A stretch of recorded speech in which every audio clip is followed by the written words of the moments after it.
বেশ কিছুদিন আগে আমি এই ফলটার ছবি ফেসবুকে পোস্ট করেছিলাম। এই পোস্টটাতে আমি ফলগুলোর ছবি দিয়ে জিজ্ঞাসা করেছিলাম এগুলো কী ফল, কেউ জানলে বলতে পারেন।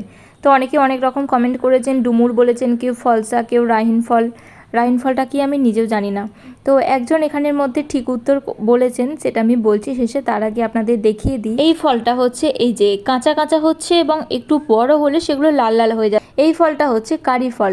হ্যাঁ, যেটা হচ্ছে আমরা কারি পাতা, আমরা যেটা তরকারিতে ব্যবহার করি, রান্নায় ব্যবহার করি, সেই কারি পাতার ফল হচ্ছে এই ফলটি। অনেকেই জানেন না, অনেকেই দেখেননি, হয়তো কারি পাতা ইউজ করেছেন, কিন্তু ফলটা সচরাচর ব্যবহার হয় না। ফলটার কোনো পুষ্টিগুণ আছে বা কোনো ভেষজ কাজে ব্যবহার হয় সেটা আমি জানি না, কেউ জেনে থাকলে বলবেন।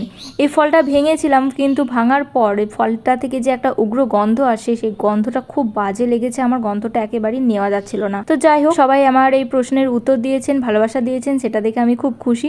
এখানে একজন সঠিক উত্তর দিয়েছেন, তিনি হলেন অর্চনা ম্যাম। ওনাকে অসংখ্য ধন্যবাদ। তো যাই হোক, যারা জানে না তারা জেনে নিলেন। আমার চ্যানেলটিকে সাপোর্ট করবেন, আমার পাশে থাকবেন। সবাইকে অসংখ্য ধন্যবাদ।